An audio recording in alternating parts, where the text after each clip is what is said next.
All right. Hello, everyone, and welcome to the Final Harvest Women's Wealth and Wellness Strategies for Today and Tomorrow webinar.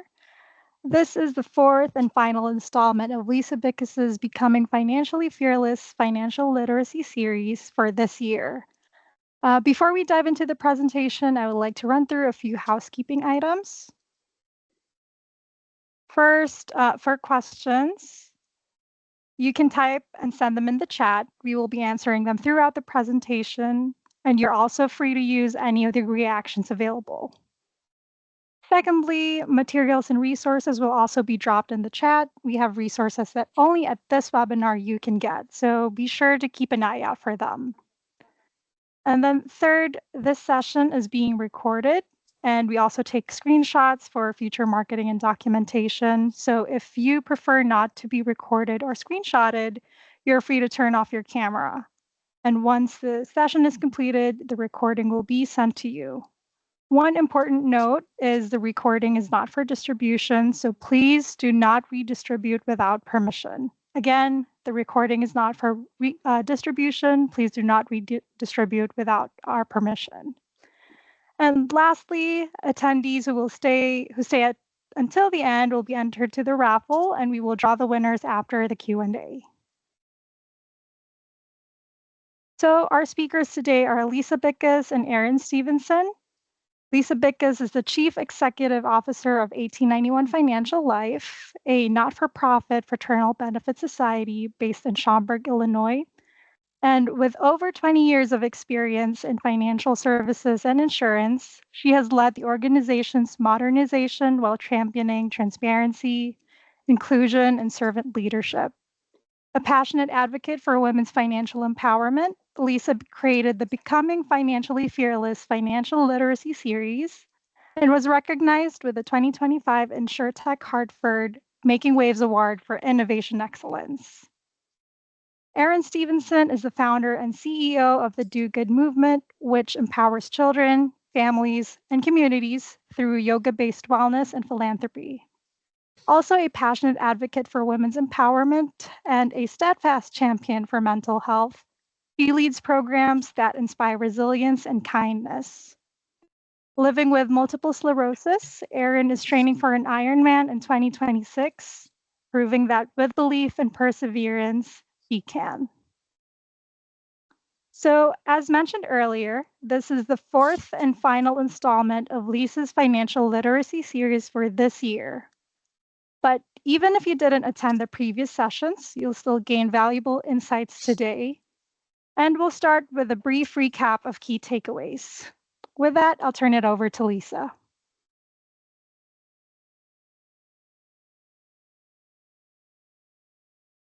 Hi, thanks, Marianne. That's awesome. Thanks for the opening. And one other thing I do want to mention, because some of my team members are on this with me, is just recently, my team and the community nominated me as well as Schaumburg of the Year, Woman of Schaumburg of the Year. So I got a nomination for Woman of the Year award here in Schaumburg. So that was really nice. But I thought I'd throw that accolade in there too, because it gives a little bit more of a warmth for those who don't know me as well. So welcome everyone, and thank you for coming to my final webinar this year. The final harvest, it's really your journey of becoming financially fearless. Again, I'm Lisa Bickus, CEO of 1891 Financial Life, and I'm excited to have Erin here, Erin Stevenson from the Do Good movement. She'll be sharing her journey and recommendations and goal strategies with us. So again, as Marianne said, for those of you who have joined me on this journey, I really want to thank you for being here. But for those who have not joined me, I really want to take a few moments to talk a little bit about 1891 Financial Life and just share our mission with you. So 1891 Financial Life is a community-based insurance carrier. We're an organization that we provide financial products like life insurance and annuities and member benefits that exist, individuals who become members after they buy that life insurance and annuity. We help families through those life insurance and annuities achieve financial security, which is part of the financial fearlessness that I've been trying to inspire other women to become throughout this series. through that financial security too, we build those stronger communities. We give back by supporting service projects, and we really reflect common shared values with the membership, and with the partners that understand our mission and vision. But I want to make this really an interactive, like I have before. My first two webinars were in person. The last two were on of course, Teams, and we'll put this out on YouTube as well. So I want you guys to use the chat box, and so we're going to get on with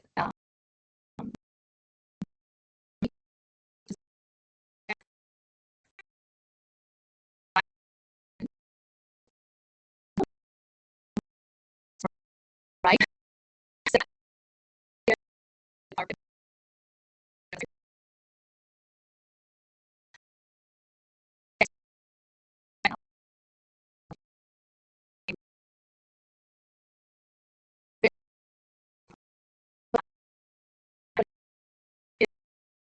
Is women's number one regret when it comes to their finances.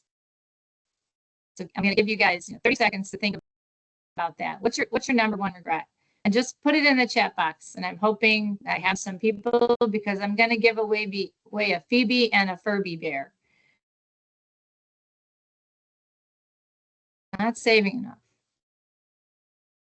Not starting soon enough. Waiting too long to invest. Yep. Food. Ed, thanks, Ed. I think you want to know if I'm paying attention, Ed, right?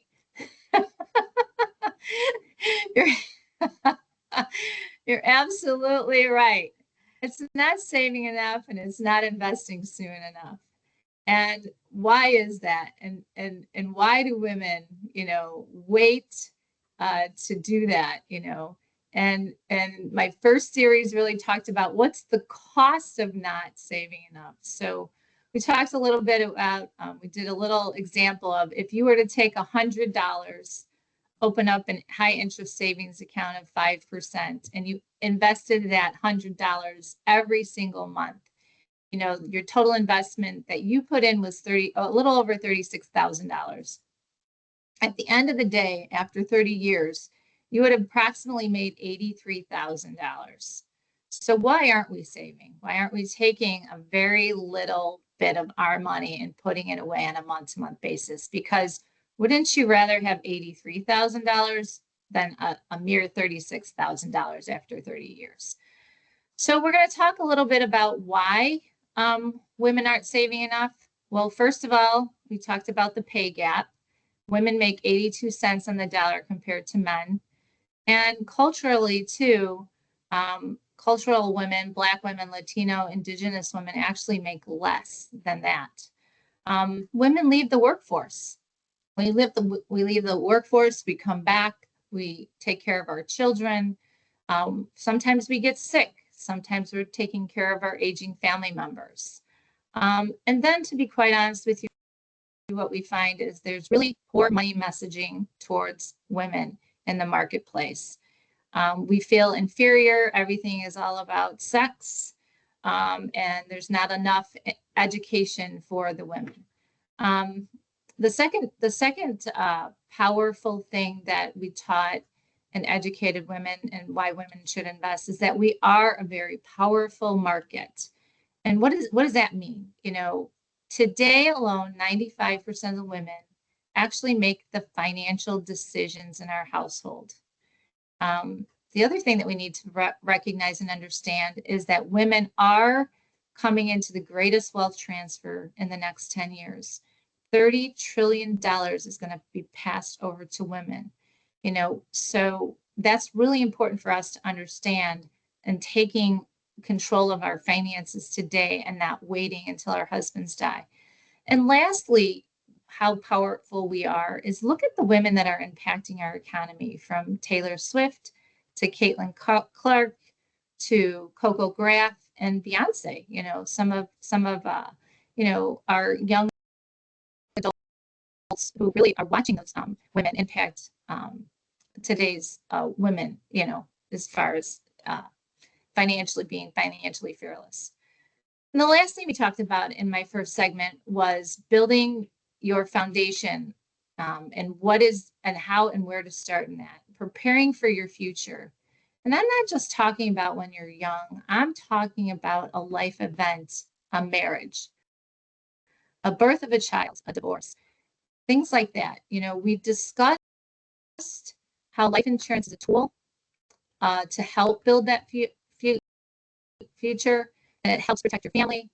You learn the first, what I did, and I talked a lot about this in my first series about my own journey, about my divorce. About the first thing I did was to protect myself and my children, who are 3, 5, 7, and 10 at the time.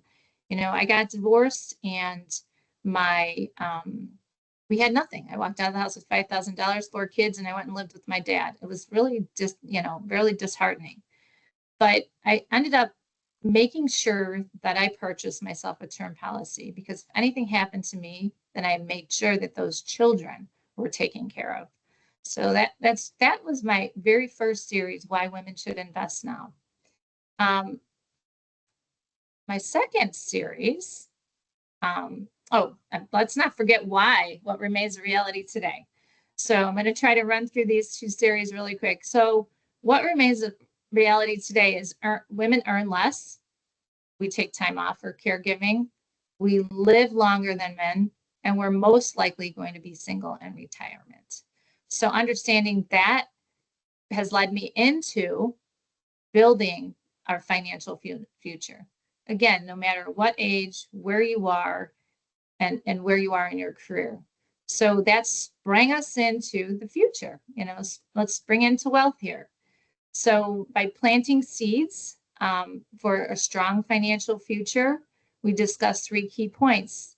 Why women spend the way we do. We prioritize our spending around children, around family, around social pressures, around caring for our adult family members. The media puts pressure on us. The culture we're in, women to women put pressure on each other. The second thing we did in this series is we gave you and empowered you educational tools. We showed you how Experian worked, where you can go to bankrate.com, how your credit was impacted by the littlest things. Empowering you with a little education, helped you become financially fearless and confident. And lastly, we discussed how a life event, a little car accident, can impact your job, your child, your health, your community. We shared the basic financial planning and how to create financial resiliency through for you and your family. I should have had you drive, Marianne, because I like to talk when I get going. So now that you've learned about the first 2 things in my first 2 series, now it's time to build that financial future. And we educated you through the use of annuities and life insurance in my third. We led you through what investing in an annuity is. An annuity, again, is just like is another financial product. It's like a CD or a money market account. But it has a lot more benefits. When you use annuities, you can grow your assets on a tax-deferred basis, right? Which is one of the most important facts about annuities. So what does that mean? All the money that you earn on an annuity investment, which is the interest income, is tax-deferred. So you don't pay taxes until you start withdrawing it, which is most likely when you retire, right? So why does that matter? We talked about why does that matter? Well, you're accumulating all this income while you're working. You're in a much higher tax bracket. And then when you retire, you're in a lower tax bracket. And then, lastly, we talked about the types of annuities and their uses, right? There's deferred annuities and there's income annuities. Deferred annuities are about the accumulation phase of right now. As you're earning income, you're actually accumulating the money. And then the income phase annuities, and that's when you retire and you take income. And that income is considered today, and we in the marketplace, annuities are looked at as a financial protection against outliving your benefit, right? So that income protection is, you know, like your pension plan. Pension plans have gone away in the marketplace today. Many companies do not have pension plans anyway. And many clients today in our organization use annuities as a pension plan. So additional things that you can use annuities for, as well as savings vehicle for your grandchildren, savings vehicle for your child's education. You can give it as a gift.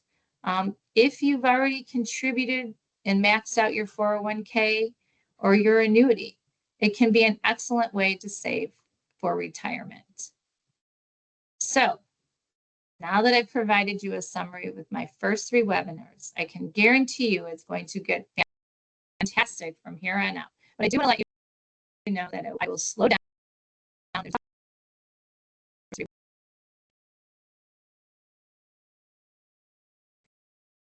30-minute each session, and then you'll be able to pull it up at any time.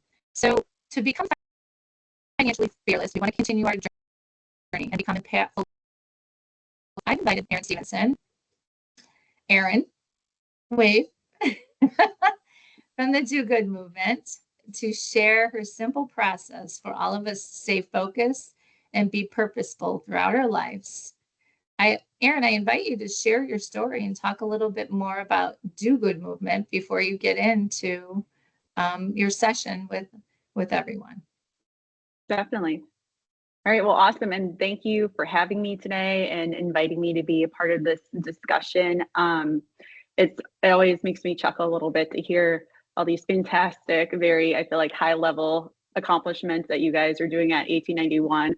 And then coming in and being the yoga girl in a sense, but how does it blend in? And the answer is it does. It all intertwines and connects. But a little bit about me and about the Do Good movement. Do Good has been around for not as long as 1891. We're getting there shortly, not at all, but 10 years.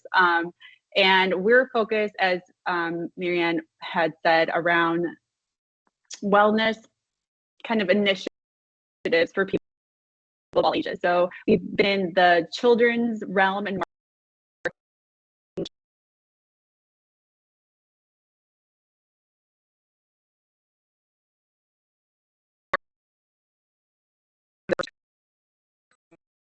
social awareness and the ability to really focus on kind of the whole mentality of the Do Good movement of doing good for you, kind of filling up your cup so that we can then do good for others. And how can we give back and support the people, the causes that you care about and yourself.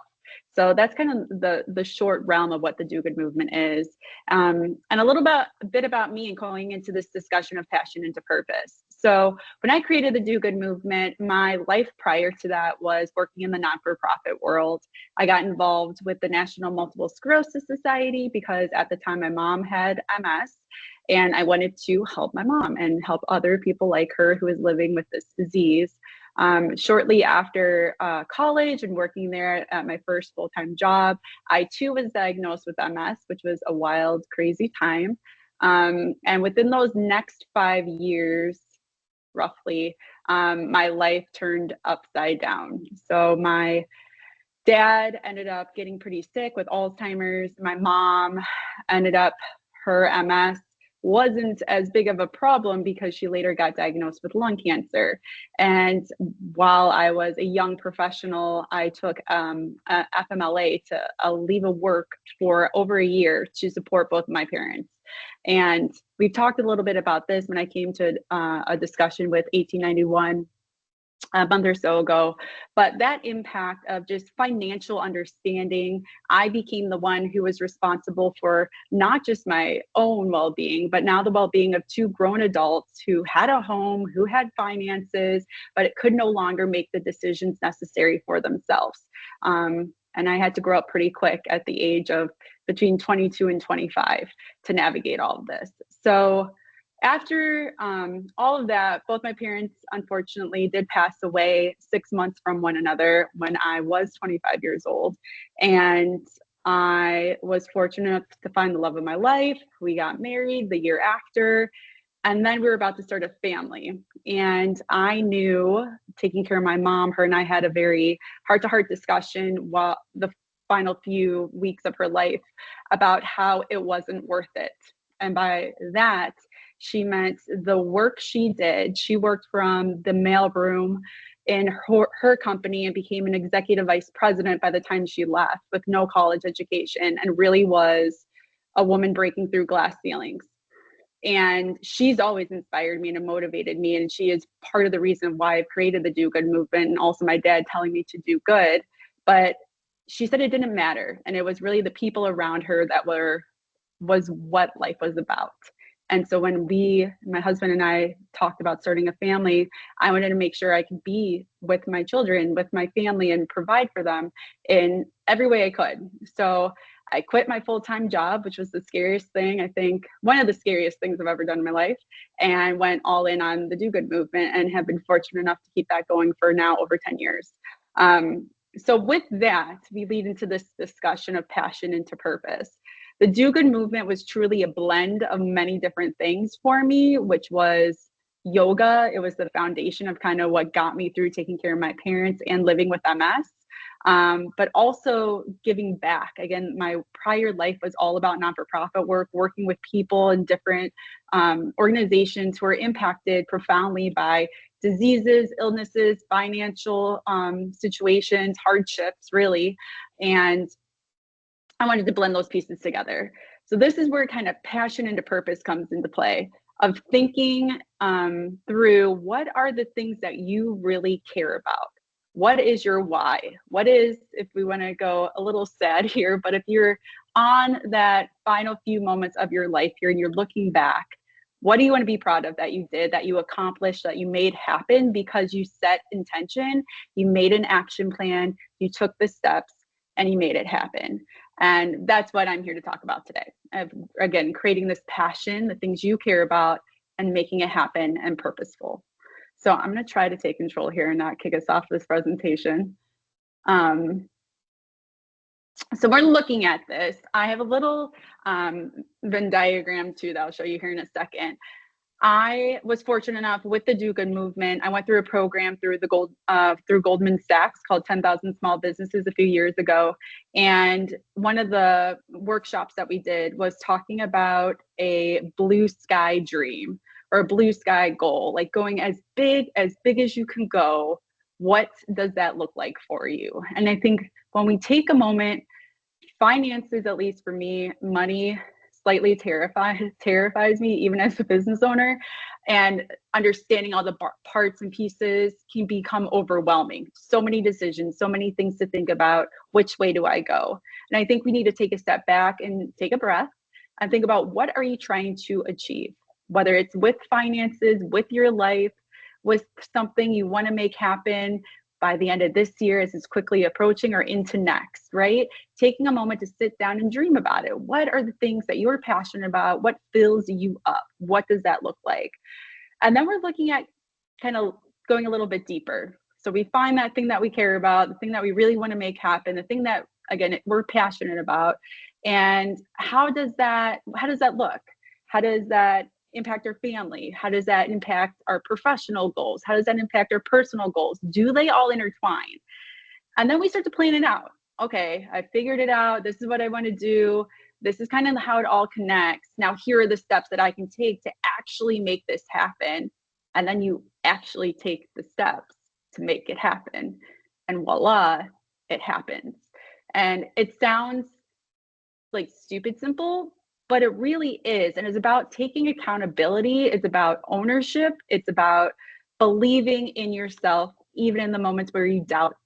You're going to doubt. It's going to be hard and it's going to be challenging, but it's about the strength that you can find within yourself to keep pushing, keep moving forward, and pivot when you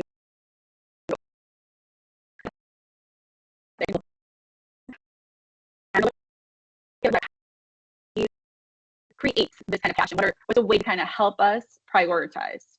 So a little Venn diagram, if you will.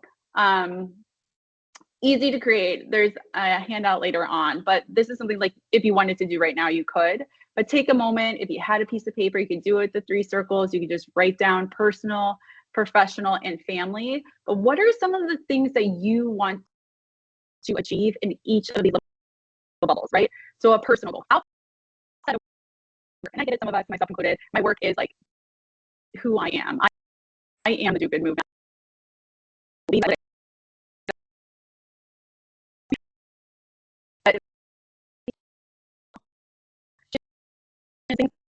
That again, at the end of the day, you're gonna look back at and like, yes, I made that happen. And it could be something, I don't know, you want to learn to sew in this coming year.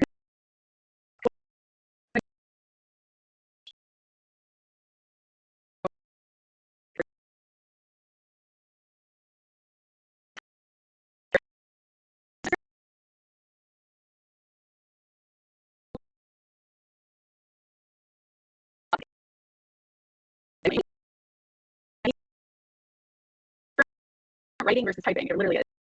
But when we're writing it down, it becomes a little bit more real. And then when we see it written down, it kind of embeds into our mind as well. So it kind of sticks with us a little bit better. And then I'm going to go down to the professional goals. Whether or not maybe you're a stay-at-home mom or a stay-at-home dad, but there's always, I feel like, even there, is there an opportunity to maybe educate yourself on a professional stance? So even if you aren't in the workforce, maybe there's something that you are passionate about, like art. Could you educate yourself more in a professional manner on something like that? Could that be one of your goals? Or again, you are in the workforce, you are working. Where are you trying to go? What are you trying to achieve there?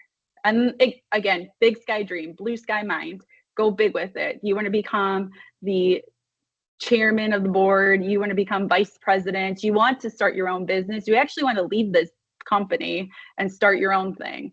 Write it down, dream big. What are those things that you have been itching to do, and write it down. Kind of like holding ourselves accountable. It can be a little scary, but no one's going to see it, only you are.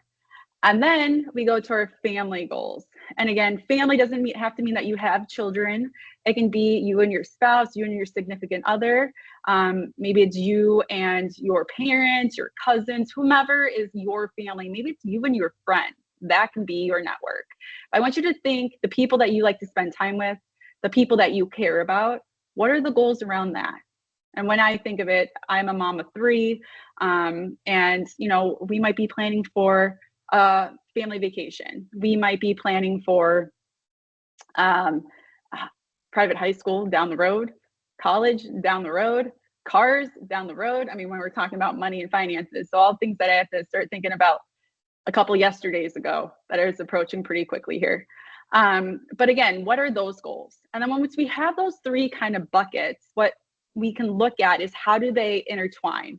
There's always a connecting point on a few of these goals. I'm not saying every single one is going to match, but there is a way to make the dots connect from our personal, professional, and family goal.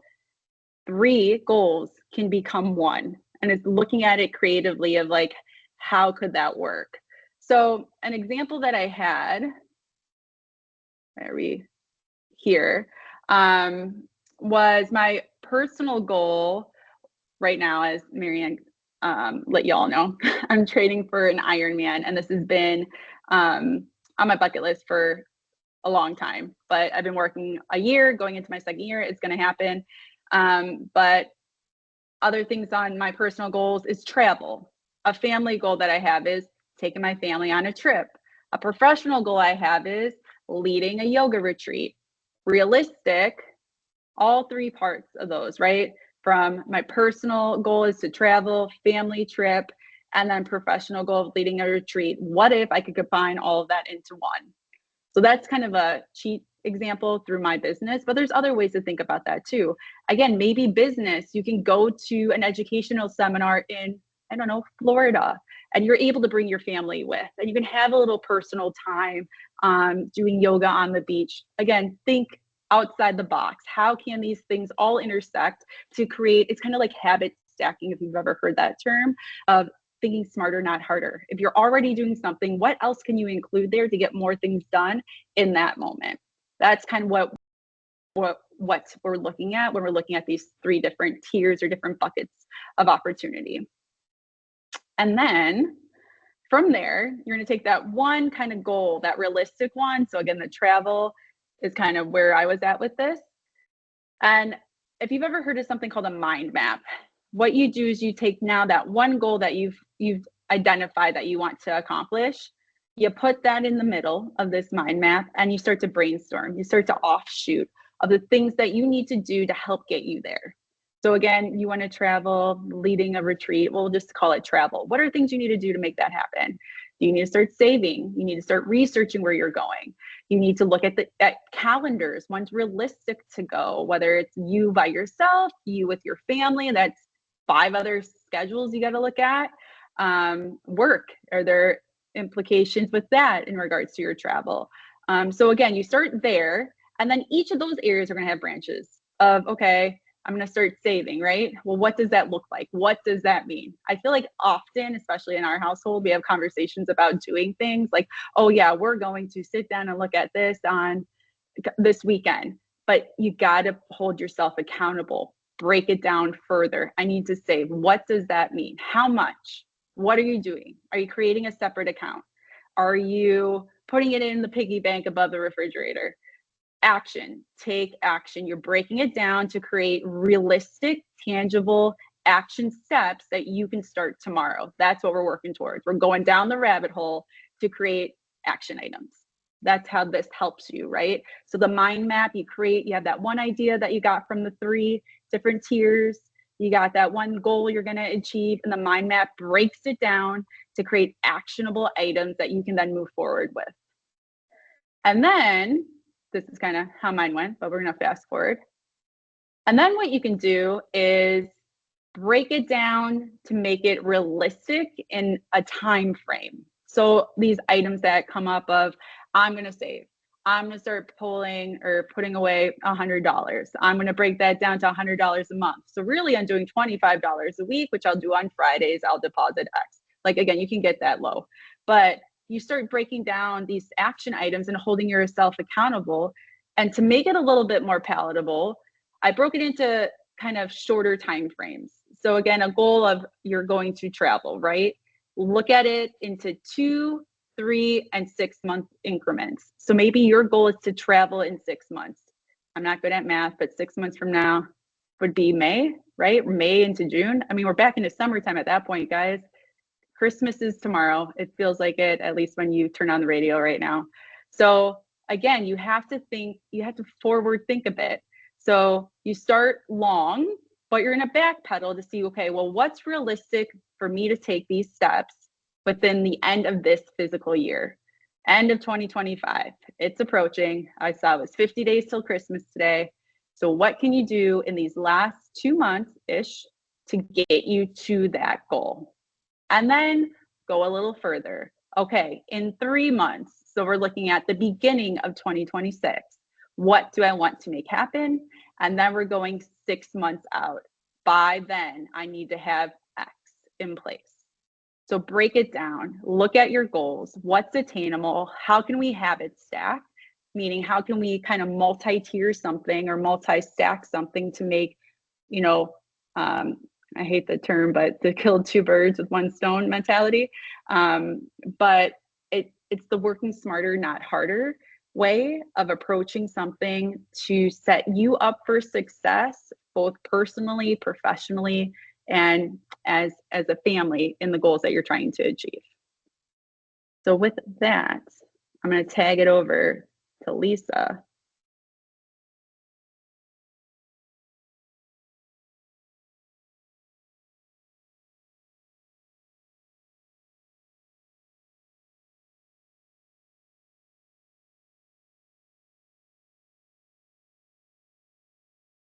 You're muted, Lisa.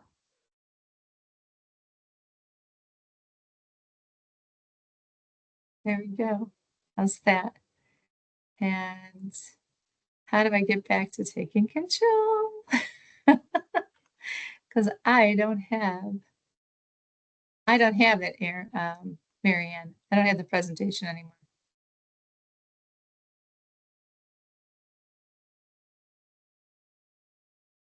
There we go. Maybe that's it.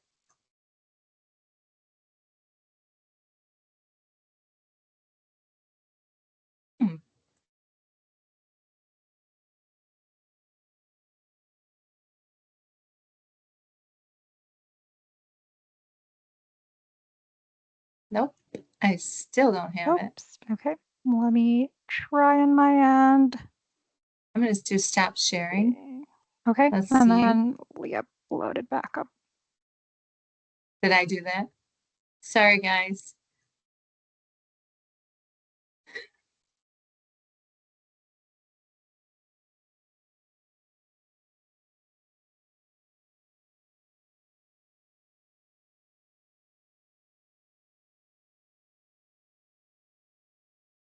Presentation's loading. Did I do that? Yep, and it should. All right, it should appear on your end.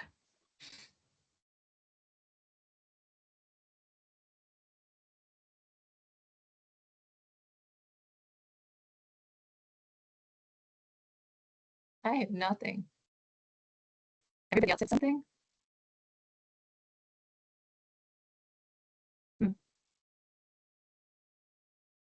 I can see the presentation screen.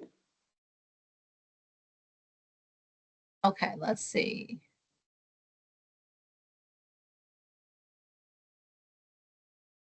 No, you can see the presentation screen? Actually, it has the sharing's ended. Yeah, content sharing is ended. Let's see. Teams 101, right? Sorry, guys. Hi, Teresa.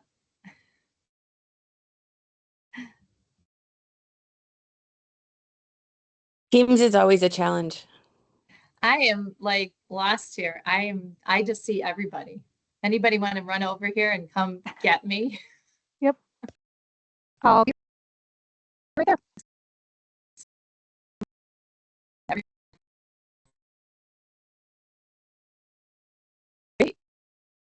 It's loading. Ta-da!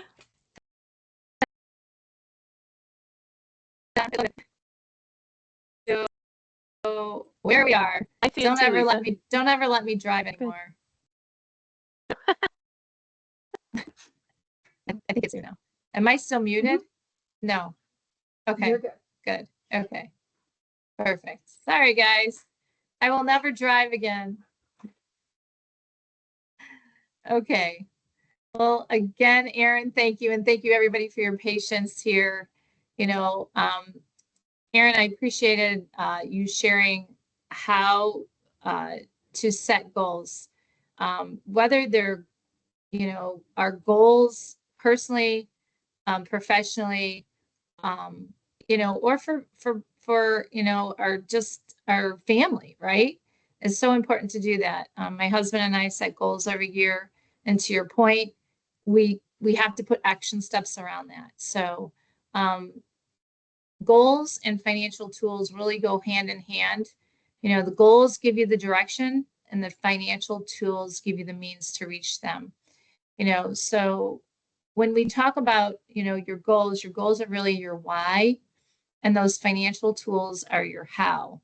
So to me, you know, with this whole series and setting goals financially and being financially fearless, you know, building that secure financial foundation really is using the financial products that we have. And it's about the well-being or the true well-being and your peace of mind, right?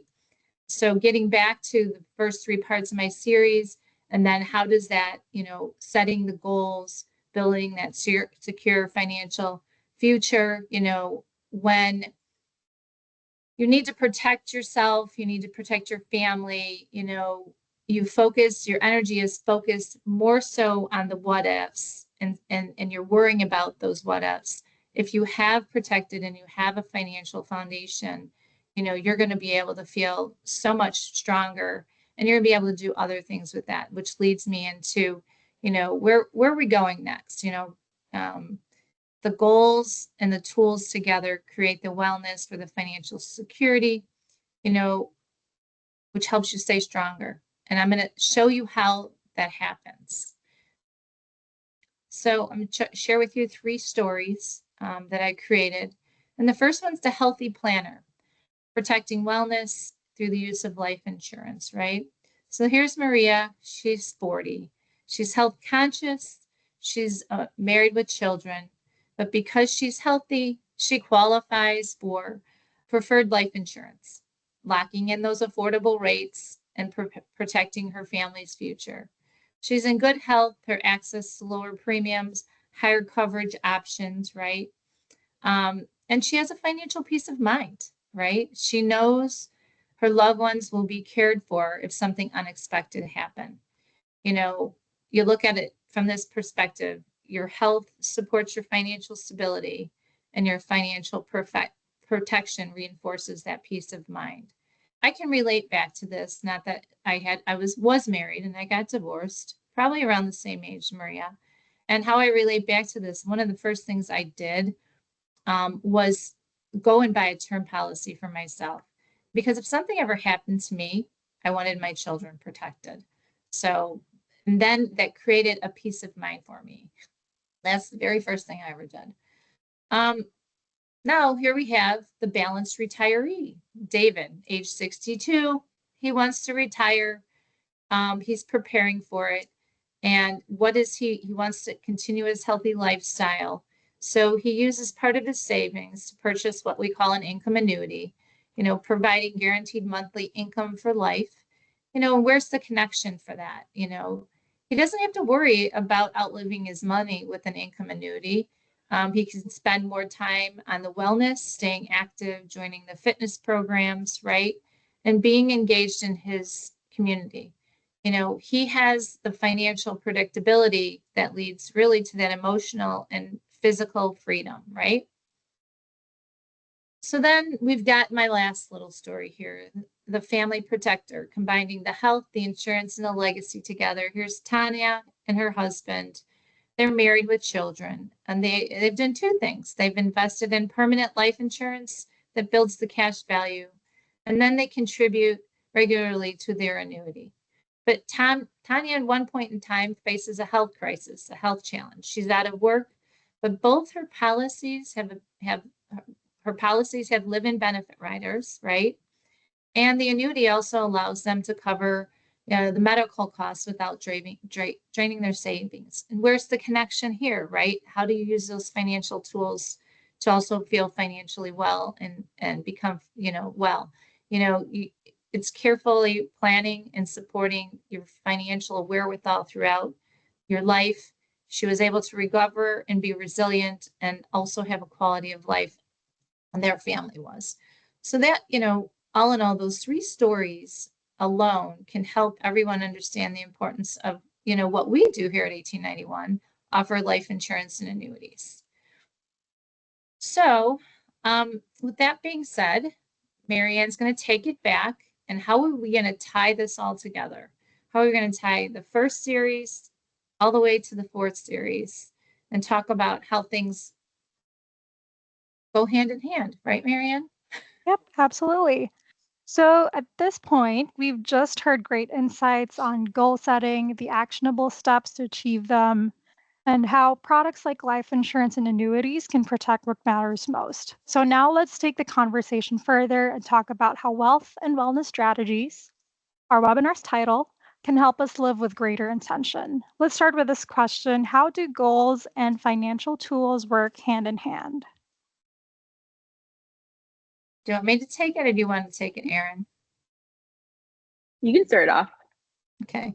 So I said a little bit earlier, goals really give you the direction, and the financial tools give you the means to reach them, right? So your goals are the why, and the financial tools are the how, right? Financial tools turn your intentions into actions, right? They give you the why and the how. So when you look at the tools, you have to align your tools with the goals. Today, to me, you're not just saying you're saving and you're spending, you're strategizing about building and envisioning the life like you talked about, Erin, that blue sky. What does that look like? What are you envisioning? And then with that, you have the confidence and clarity to replace that uncertainty, that fear that we have about not being financially stable, and have that financial freedom. I think that in a tool, that's how I look at how goals and financial tools work together. I think you hit the nail on the head too with the term fear. I think what financial tools do is it removes the fear that kind of holds us back from going after our goals. Yeah, I agree. Tools and goals, build that financial strength, right? And you need that. And so you need to look at how to sit down and do your goals, and do it so that you can become fearless. And that's the point of, financially fearless, and saying, I can walk around and move to the next stage of my life, right? Right. Right. 100%. Yeah. So I want to move to the next question. So Erin, you had a quote at the beginning that said, doing good for you so we can do good for others. And Lisa, it's the 1891 Financial Life motto to be looking out for our members and communities. So now that we have the goals and financial tools, where does giving back go into the equation? I can kick this one off. So again, with the different types of people and companies I work with, I think it is when we aren't fulfilled in what we're doing, when our cups aren't filled up, and we have that fear kind of still lingering over us, like this last the discussion we just had, it holds us back from being able to give more to others. And everybody wants to, I think, deep down, even the meanies out there still want to do good in the world. Yeah. There are things that people are passionate about, whether it is, donating to food banks right now, to giving time to senior homes to go spend time with other people that might not have loved ones around them, to donating financial means to things.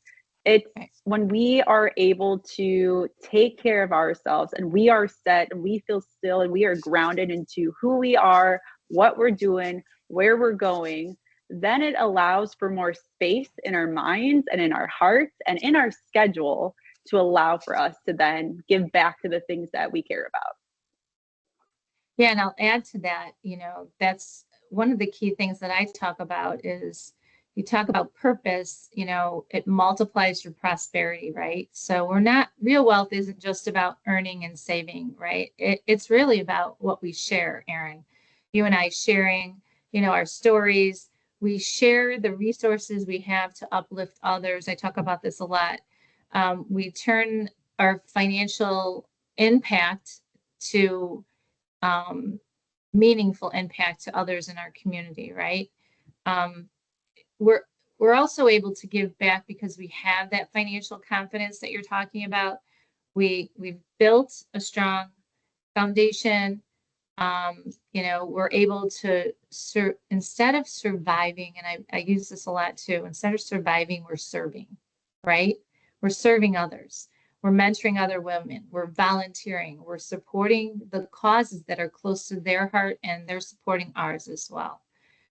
So Marianne asked me this question about looking out and our motto, right? So 1891's motto is looking out for our members and for our communities. And looking out has to be a lifelong mindset. So I'm listening and got some other ideas from, your goal setting. If you start with the looking out and the goal setting and you move backwards, how can you get to the looking out for other people, right? I have a woman I met, actually, she won the first Woman of the Year award for 1891, Bobby, and she's always giving. She's always giving. She's always looking out. And I, told her several times, and Erin, you're this age, I wish I was 40 again. I have so much more to give, but I'm going to continue to give and be fearless about that. So Bobby has done a great job mentoring up and looking out and giving back. And I think taking the monkey off your back about having the financial fearless, being able to be intentional with that is really important. So. Yeah, that's very important insights. And I think we've given everyone a lot to reflect on when it comes to aligning their goals, financial plans, and personal values. So we are at the last 10 minutes of the webinar. And before we open it up for questions in today's raffle, I'd like to invite Lisa to close us out with a few final remarks. Yeah, I think I'm just going to run through these quickly so that, you know, financial freedom really creates the capacity for you to care first and foremost, right? You're not fearing anymore, right? Therefore, that fearlessness fuels a purpose, Erin's purpose. But to get to the purpose, we have to understand the goals. And then, you know, that wellness extends beyond ourselves. You know, your giving of yourself is sustainable. It's not sacrificial, I guess is the word I'm looking for too, and surviving versus, you know, you're not surviving. You're really, and you're not sacrificing, you're sustaining that. And then with all of that, you know, we look at health and wealth, it's a circle, right? It comes full circle. Financial freedom gives you the courage to dream big beyond yourself. Wellness keeps you grounded to live those dreams fully. And then fearlessness, you know, empowers you to give boldly and lift others up, you know. So when you remember this, and there's a lot to unpack in this last one, you know, your next steps to me is the financial confidence isn't about just about your independence too. You have to bring others along in the journey with you, and your opportunity to influence others, which is what created me to create this series. So I'll leave it with my last quote, and I'm going to use this a lot lately because I thought about this at the end. You know, the greatest return on investment for me is to make a difference in someone else's life. So I want to thank everyone for being here today, and really hope you enjoyed our conversation.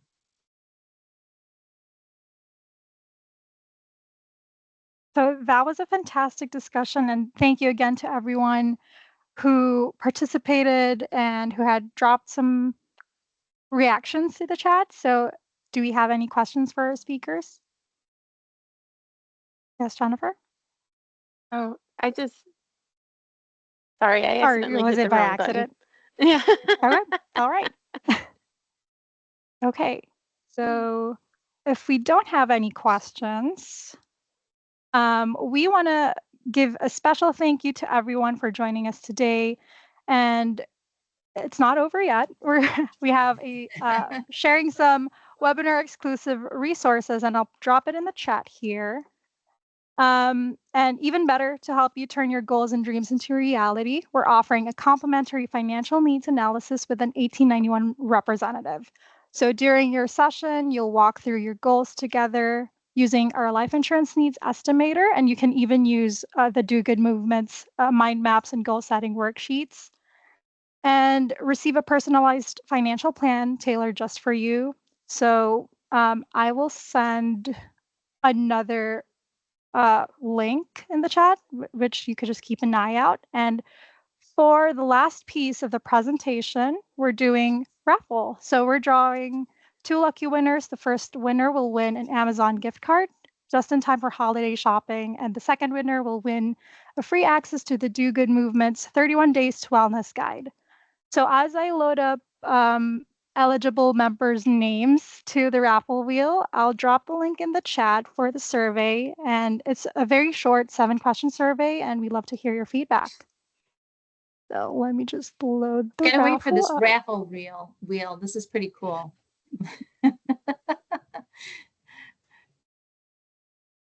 Teresa, thank you for joining us. I can't see everybody, but I see you, Teresa.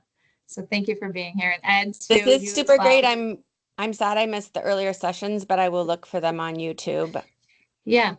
Yeah, they're really good. They're about 35 minutes. They're not too long. I had to squish them all in, but yeah, they'll all be out there pretty shortly here because Marianne and I are going to The first two were live, people in-house.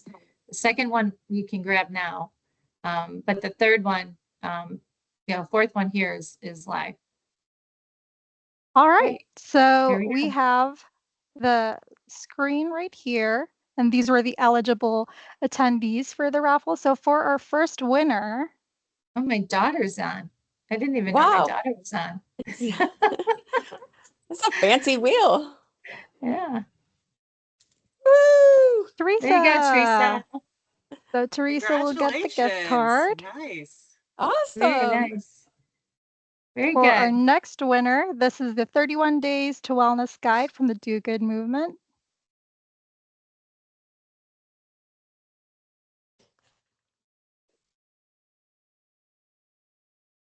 Is this blank? Okay. Let's remove that. Yeah, I don't know there we why go. there's a blank one. Okay, let's do another one. It's pretty cool. Why is it choosing Come a on, blank? Is come it on, Sarah? come on. It's Sarah. Okay, it's Sarah. Is it Sarah B? Yeah, I think she's still in the chat. Okay, so Sarah Yeah, gets she's the in the chat. 31 Day to Wellness guide, and I will send them over to you after the Hi, Karen. presentation. So, all right, we are right on time. Let me just reshare my screen again because we have some information up. Let's see.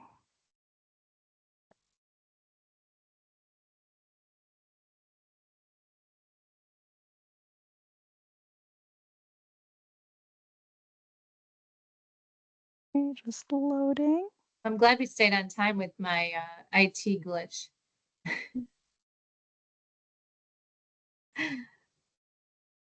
All right, Like- and again, thank you so much for joining us. And for more information on our speakers, we're leaving their contact information up on the screen. And I can also drop it in the chat for you to access. And we'd also like to see your favorite takeaways from today's session. So you can follow and tag us on social media, Facebook and Instagram. And again, thank you so much for joining us. Yeah, we hope you, to see everyone. your favorite takeaways on social media, and we hope to see you again soon. Bye. Yeah, thank you. Thank you. Thank you.